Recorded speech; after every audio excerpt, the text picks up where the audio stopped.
സംവാദ മത്സരത്തിൽ ശ്രദ്ധിക്കേണ്ട കാര്യങ്ങൾ എന്തൊക്കെയാണെന്നുള്ളത് ക്രിസ് പറയും. 4 മിനിറ്റ് സമയമാണ് നിങ്ങൾക്ക് ലഭിക്കുക. ഈ 4 മിനിറ്റിനുള്ളിൽ നിങ്ങളുടെ വാദപ്രതിവാദങ്ങൾ, അത് എങ്ങനെയാണ് ആ വസ്തുതകൾ നിരത്തുന്നത്, നിങ്ങളുടെ ശൈലി, അതിനെല്ലാമാണ് മാർക്ക് ഉണ്ടാവുക.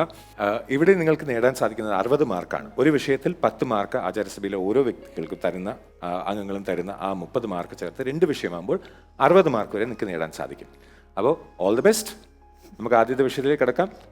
അഭിമന്യു ചക്രവ്യൂഹത്തിൽ വധിക്കപ്പെടുന്നു. അത് ശരിയാണോ തെറ്റാണോ എന്നൊരു സംവാദം തന്നെ ആയിരിക്കാം ആദ്യത്തെ ഉചിതമായ ഒരു ടോപ്പിക്. അത് ശരിയാണ് എന്ന് ചാലിശ്ശേരി പാലക്കാട് നിങ്ങൾ വാദിക്കുന്നതായിരിക്കും, ശരിയല്ല എന്ന് നിങ്ങളും വാദിക്കും. ഓക്കെ, നിങ്ങളുടെ സമയം ഇവിടെ ആരംഭിക്കുന്നു. 4 നിമിഷം പ്ലീസ്. യുദ്ധം എന്ന് പറയുന്നത് വിജയിക്കാനാണ്. എല്ലാവരും എല്ലായ്പ്പോഴും വിജയം മുന്നിൽ കണ്ടുകൊണ്ടാണ് യുദ്ധത്തിന് തയ്യാറെടുക്കാറുള്ളത്. കൗരവരും ഇതുതന്നെയാണ് ചെയ്തത്. ദുര്യോധനൻ ഒരു നല്ല നേതാവാണ്. എന്നാൽ അദ്ദേഹത്തിന് മുന്നിൽ സത്യത്തിനും ധർമ്മത്തിനും വലിയ സ്ഥാനമൊന്നുമില്ല. അദ്ദേഹം എപ്പോഴും തനിക്ക് തടസ്സമാകുന്ന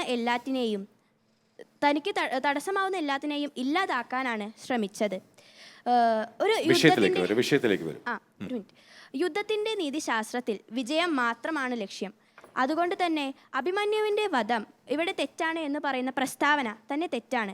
കാരണം യുദ്ധത്തിലെ നീതിശാസ്ത്രത്തിൽ വിജയം മാത്രമാണ് ലക്ഷ്യം. ഒരു വ്യൂഹം ചമച്ചാൽ അതിൽ അകപ്പെടുന്ന വീരനെ അഭിമന്യുവിനെ കൊന്നത് ധർമ്മയുദ്ധത്തിലൂടെയല്ല. അതുകൊണ്ട് അത് ഒരിക്കലും ശരിയാവുന്നില്ല. അവിടെ യുദ്ധത്തിന്റെ മുമ്പ് ഉള്ള കരാർ എല്ലാം തെറ്റിക്കപ്പെട്ടിരിക്കുന്നു. അതുകൊണ്ട് അത് ഒരിക്കലും ധർമ്മയുദ്ധവുമല്ല. അഭിമന്യുവിന്റെ പൂർവ്വജന്മത്തിനെ കുറിച്ച് നമുക്ക് പറയാം. അഭിമന്യു എന്ന് പറയുന്നത് ചന്ദ്രപുത്രനായ വർച്ചസിന്റെ ഒരു അവതാരമാണ്.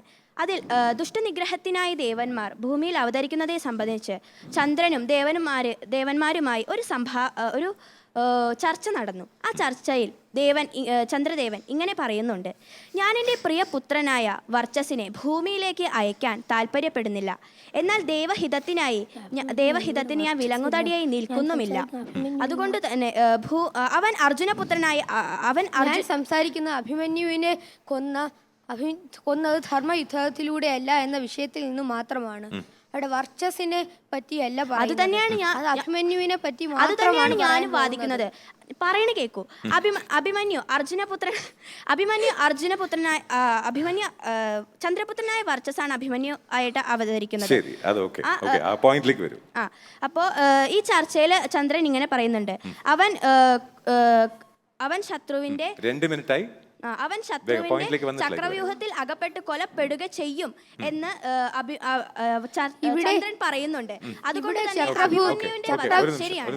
ഇവിടെ അഭിമന്യുവിന്റെ ധീരത കണ്ട്, അഭിമന്യുവിന്റെ യുദ്ധങ്ങൾ കണ്ട് ദുര്യോധനൻ, ദുശാസനൻ, കർണൻ തുടങ്ങി സകല വീരന്മാർക്കും തിരിഞ്ഞോടേണ്ടി വന്നു. ഇത് കണ്ടപ്പോൾ ദ്രോണാചാര്യർക്ക് മനസ്സിലായി, ചതി കൊണ്ട് മാത്രമേ ഇവനെ ജയിക്കാൻ കഴിയൂ.